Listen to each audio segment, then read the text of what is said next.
नमस्कार, मैं मनभूषण कुमार। आप सबों को मैं अपने YouTube चैनल पर स्वागत करता हूं।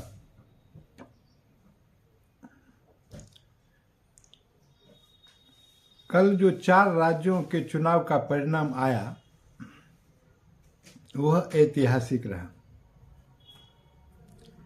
भाजपा निश्चित रूप से 3-1 से विजय रहे। 3-1 से मतलब अगर निकालें तो 3 राज्य भाजपा के खाते में और 1 राज्य कांग्रेस के खाते में, और वह भी कांग्रेस के खाते में संभवतः इसलिए गया कि राज्य स्तर पर दोनों में विवाद नहीं था। दूसरी बात यह रही कि धारा 370 पर बीआरएस के द्वारा वोटिंग कर दिए जाने के कारण मुस्लिम वोटर उनसे खफा हो गए और वह कांग्रेस में जाके शिफ्ट हो गया। इसलिए वहां की सरकार भी दफा हो गए। यह एक प्रकार से देखें तो राज्य स्तर पर भाजपा कार्यकर्ताओं और उनके मातृ संगठन राष्ट्रीय स्वयंसेवक संघ, जो दिन रात आज के दिन सिर्फ राजनीति में लगा रहता है, किस प्रकार से भाजपा चुनाव जीतेगी वो महत्वपूर्ण रहेगा, उसके श्रम के प्रकाष्ठा का परिणाम है। छत्तीसगढ़ में देखें तो जहां सभी लोग कह रहे थे कि छत्तीसगढ़ में कांग्रेस का जीतना बिल्कुल तय है, सभी भविष्यवाणी को फेल करते हुए ईवीएम से जो परिणाम निकला वह चौंकाने वाला था और भाजपा 90 में 54 सीट लेकर विजय रहे। और इसका कारण में अगर हम जाएं तो अभी तो समीक्षा काफी दिनों तक चलेगी और परत दर परत भी खुलेंगे, लेकिन उसमें से जो सबसे महत्वपूर्ण चीज निकल कर आया कि मुख्यमंत्री भूपेश बघेल और उनके उप मुख्यमंत्री टीएस सिंहदेव एक दूसरे को पराजित करने में लगे हुए थे और परिणाम भी निकला। अंततः टीएस सिंहदेव, जो कि वहां के उप मुख्यमंत्री थे, वो विधानसभा चुनाव में पराजित हो गए। 2 रोज पहले टीएस सिंहदेव ने कहा था, और हम कुछ रहें या नहीं रहें, कैबिनेट मिनिस्टर तो हम रहेंगे ही। उनका कहना और इशारा दूसरे तरफ था। वहां सह और मात की खेल चल रही थी और अंडर करंट भाजपा कार्यकर्ताओं का कार्य भी चल रहा था। वहां भाजपा भी 3-4 गुट में बटे हुए थे, लेकिन उसका कंट्रोल जो था अमित शाह के जिम्मे था। उनका नेतृत्व, उनके संगठन क्षमता और अंतिम क्षण में किस प्रकार से वोटर को घर से निकालकर बूथ तक पहुंचाकर वोट कास्ट करवा लिया जाए, जो बूथ मैनेजमेंट हम लोग कहते हैं उसको, इसमें भाजपा सफल रही और उसका परिणाम हम सबों के सामने है। यह कांग्रेस के लिए एक प्रकार से बहुत बड़ा सेटबैक है और इसी प्रकार से हम अगर मध्य प्रदेश में आ जाए तो दिग्घी के राजा और कमलनाथ दोनों अपने अपने पुत्र के भविष्य को लेकर चिंतित थे। ऊपर से तो कहीं दोनों मिले हुए थे और टिकट वितरण के बाद तो थोड़ा ऐसा दिखा भी कि दिघी के राजा किस प्रकार से नाराज हो गए, क्योंकि इसका शीर्ष नेतृत्व में कंट्रोलिंग पावर नहीं है और शीर्ष नेतृत्व का जो कंट्रोल करने की क्षमता है उसके भीतर न तो कमलनाथ जो 9 बार के सांसद हैं वो आते हैं और न ही दिघी के राजा जो वहां के 2 बार के मुख्यमंत्री रहे हैं वो उसके अधीन अपने को मानने को तैयार रहते हैं। फिर दोनों के लिए पुत्र मोह, और यह पुत्र मोह ही है कि सिंधिया आज भाजपा में चले गए। और इस प्रकार से दोनों का अंतर्द्वंद एक तरफ और शिवराज सिंह चौहान का लाडली बहना योजना, जन जन तक संवाद करना, लाडली लक्ष्मी योजना जिसका डिलीवर होना, उसके आगे कांग्रेस का समस्त वादा विफल रहा। और इसमें एक और बहुत महत्वपूर्ण बात आई, कांग्रेस जिस प्रकार से इस बात पर जोर जोर से चिल्ला चिल्ला के चीख के कहा कि हम जातीय जनगणना कराएंगे, इस प्रकार से आप देखेंगे पूरे भारत में स्वर्ण वोटर भाजपा में और जाके पोलराइज हो गया, गोलबंद हो गए। यह एक मैसेजिंग का काम हुआ पिछड़ी जाति का वोट लेने के लिए।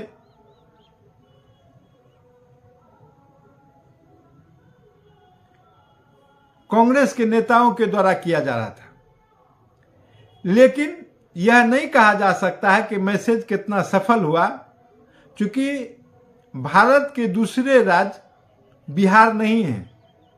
बिहार का जातीय समीकरण एक अनूठा है, क्योंकि इसको जिस समय जातीय समीकरण में ढालने का काम बीपी मंडल ने किया था वो इस राज्य से थे, उनकी अपनी महत्वाकांक्षा थी राज्य के राजनीति के लिए। लेकिन इस प्रकार से देखेंगे तो दूसरे राज्य का समीकरण बिहार के समीकरण से बिल्कुल अलग है। और जातीय जनगणना कहां से आरंभ हुआ? तो बिहार से। और इसका चिराग, इसका तिल्ली कांग्रेस को तीनों राज्य में जला के समाप्त कर दिया। यह असाधारण घटना थी। कांग्रेस के मिजाज में आया कि अगर हम जातीय जनगणना करेंगे तो हमारी सरकार की गणना ठीक हो जाएगी। ऐसा नहीं हुआ, बल्कि जातीय जनगणना पर बल देने के बाद उनकी सरकार की गणना गड़बड़ा गई, समाप्त हो गई।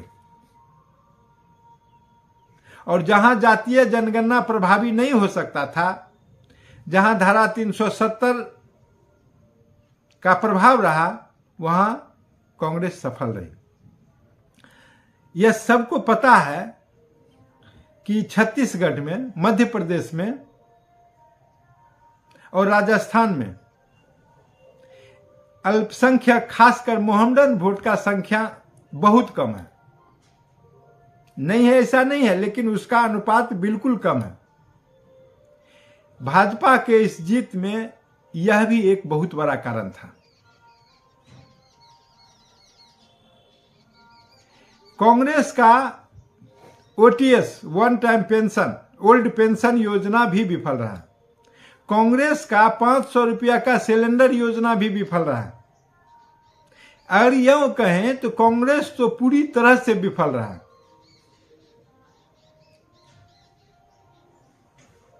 और फिर हम राजस्थान में आ जाएं तो राजस्थान में भी अशोक गहलोत और सचिन पायलट दोनों एक दूसरे के काट के लिए खड़े थे।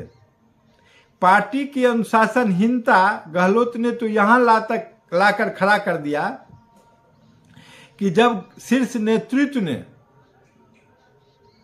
अशोक गहलोत को कहा कि आप राष्ट्रीय अध्यक्ष बन जाइए, तो उसने कहा कि हम राष्ट्रीय अध्यक्ष बनेंगे जरूर, लेकिन तब इस शर्त पर बनेंगे जब हम राजस्थान का मुख्यमंत्री भी बने रहेंगे। तो उनका नेतृत्व जो कहा कि नहीं, 2 में से कोई एक चाहिए, कलम या की तलवार। तो उसने कहा कि हम जहां हैं वहां ठीक रहने दीजिए, हम वहीं ठीक हैं, हम केंद्र में आना नहीं चाहते हैं। परिणाम स्वरूप मल्लिकार्जुन खड़गे के नाम से राष्ट्रीय अध्यक्ष रूपी शिखर टूट गया और खड़गे कांग्रेस पार्टी के राष्ट्रीय अध्यक्ष बन गए। लेकिन गहलोत ने राज्य के राजनीति का परित्याग नहीं किया, इसीलिए कि उनको सचिन पायलट को धूल चटाना था। मैं बार बार कहता हूं कि राजनीति में एक एक लकड़ी मिलकर गट्ठर बनता है, और पिछले टाइम जब सचिन पायलट राजस्थान में प्रदेश के अध्यक्ष थे, वह जीत सचिन पायलट के नेतृत्व की जीत थी। लेकिन कांग्रेस ने, उनके शीर्ष नेतृत्व सोनिया गांधी ने विशेषकर अशोक गहलोत पर कृपा प्रदान करते हुए उनको मुख्यमंत्री बनाने का काम किया। और राजस्थान की स्थिति यह रही कि कैंपेन के दौरान कई गुज्जर लोगों ने बताया, कई गुज्जर नेताओं ने बताया, कई गुज्जर वोटर ने बताया कि जब हमारे नेता का ही कोई आदर, कोई रिस्पेक्ट कांग्रेस में नहीं है, तो हम उनको वोट डालकर क्या करेंगे। और इस प्रकार से गुज्जर वोटर 90% भाजपा में जाके शिफ्ट हो गया, जिसका अंदाजा न तो कांग्रेस पार्टी को लगी, न ही भाजपा को लगा, न ही एग्जिट पोल करने के वाले को लगा, न ही विश्लेषकों को लगा। लगा कैसे? तो जब परिणाम आ गया, सब बात स्पष्ट हो गया। इस प्रकार अगर देखेंगे तो कांग्रेस का हार मूलतः भीतर में आपसी द्वंद्व का हार है। यह स्थिति तेलंगाना में नहीं था, और तेलंगाना में यह द्वंद्व नहीं था तो वहां कांग्रेस जीत गई। अशोक गहलोत और सचिन पायलट की झगड़ा राजस्थान ले बैठा। कमलनाथ और दिग्विजय सिंह का भीतर का रार मध्य प्रदेश ले बैठा, और डॉक्टर भूपेश बघेल मुख्यमंत्री और उनके उप मुख्यमंत्री टीएस सिंहदेव की भीतर की रार छत्तीसगढ़ को ले डूबा। इसके ऊपर कांग्रेस का जातीय जनगणना, इसके ऊपर अक्षम नेतृत्व, और इस प्रकार से आप देखेंगे जनता में यह भी मैसेज गया कि खड़गे जो हैं वह सांकेतिक रूप से राष्ट्रीय अध्यक्ष हैं, लेकिन इसका कार्य कोई दूसरा आदमी देखा करता है। और इस प्रकार से देखेंगे, और भाजपा नेता ने तो यहां तक कह दिया कि तेलंगाना में कुछ और ज्यादा बार अगर राहुल गांधी गए होते तो तेलंगाना का भी भट्ठा बैठ गया होता। वहां कुछ कम बार गए, परिणाम यह हुआ कि तेलंगाना में कांग्रेस का जीत हुआ। भारत की राजनीति में एक प्रकार से यह नया समीकरण गढ़ने का काम किया है, और इस प्रकार से अभी जातीय जनगणना की जो बात उठी थी बिहार से, उसके बाद जो भारत की राजनीति में एक नया समीकरण गढ़ा जा रहा था, जिसके तहत एनडीए के घटक दल थोड़ा सशंकित थे कि कहीं लोकसभा में मेरा स्थिति अच्छा न रहे यह जातीय जनगणना के मामला को लेकर, तो फिर वह एक प्रकार से भाजपा में जाकर पूरे मजबूती के साथ चिपकने का काम किया है, और उनका भी मनोबल बढ़ गया है। बिहार में ही हम देखेंगे तो उपेंद्र कुशवाहा, जीतन राम मांझी सब टनाटन बोलने लगे हैं। चिराग पासवान, उनके चाचा पारस, ये स्थिति है। लेकिन एक बार फिर कह सकते हैं कि लोकसभा और विधानसभा का स्थिति परिस्थिति भिन्न होता है और 4-5 माह का समय है, बावजूद इसके कि नरेंद्र मोदी का इकबाल अभी पूरे दुनिया में परचम फहरा रहा है। तरीका कुछ भी हो, जनता उनके साथ है। जनता न तो गरीबी देख रही है, जनता न तो बेरोजगारी देख रही है, जनता न तो वन टाइम पेंशन देख रहा है, जनता न तो जातीयता देख रहा है। जनता सब कुछ भुलाकर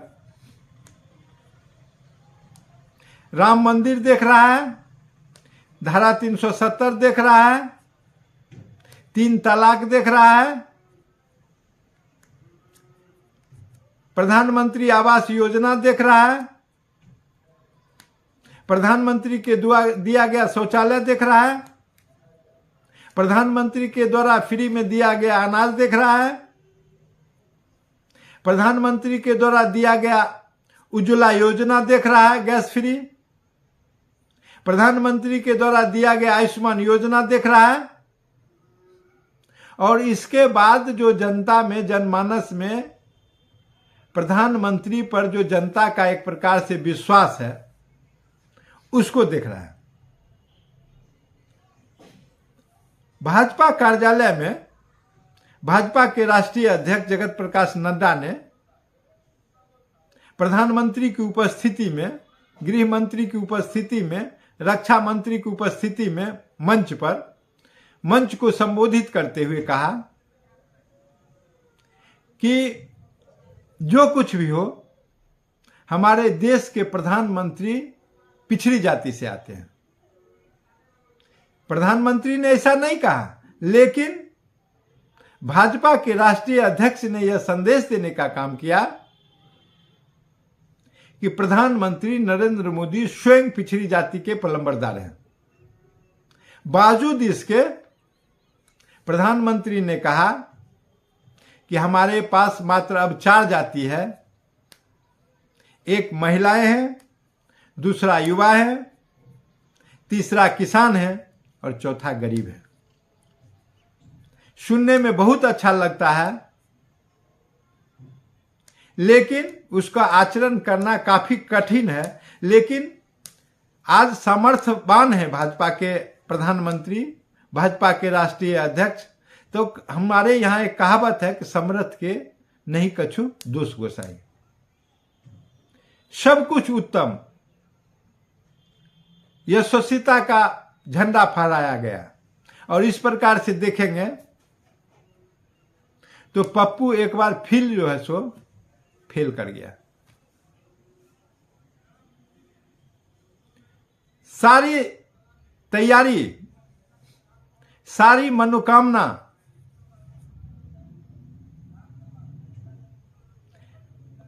कांग्रेस को बिल्कुल हाशिए पर लाके खड़ा कर दिया। पता नहीं कौन इनके सलाहकार हैं। उनको यह बात अब पता चल गया है कि हमारी हठधर्मिता, जिसके चलते हम इंडिया को कुछ नहीं लगाए और ये मन में हम सोचे हुए थे कि इसके बाद मेरा बार्गेनिंग कैपेसिटी बढ़ जाएगा, ऐसा नहीं हुआ। और अगर उनके नेता चाहते तो इंडिया के साथ गठबंधन हो सकता था, या उनको भी टिकट देके समायोजित किया जा सकता था। फिर समीकरण अलग होता, क्योंकि दूसरे क्षेत्र के भी नेता आके भाषण करते और अपने जातीय समीकरण को कांग्रेस में शिफ्ट कर देते। ऐसा नहीं हुआ। जो हुआ सब आपके सामने है। जो जीते उनको लिए बहुत बहुत बधाई, उनके लिए बहुत बहुत शुभकामना। लेकिन अंततः यह अवश्य आ गया कि पप्पू फिर से फेल कर गया। और यह सिर्फ यहां तक संदेश नहीं जाता है, इनके लिए एक यह भी संदेश जाता है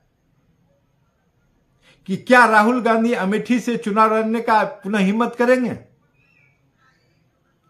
क्या वरुण गांधी अब कांग्रेस में आने की जुर्रत करेंगे? अनेक लोगों को अनेक प्रकार का मैसेज यह चुनाव के माध्यम से गया, जिस पर कभी बारी बारी से चर्चा होगी। और विस्तार से राज्यवार बताने का काम करेंगे। अगर यह वीडियो आपको पसंद आया हो तो इसे सब्सक्राइब करें और बेल आइकन दबाने का काम करें।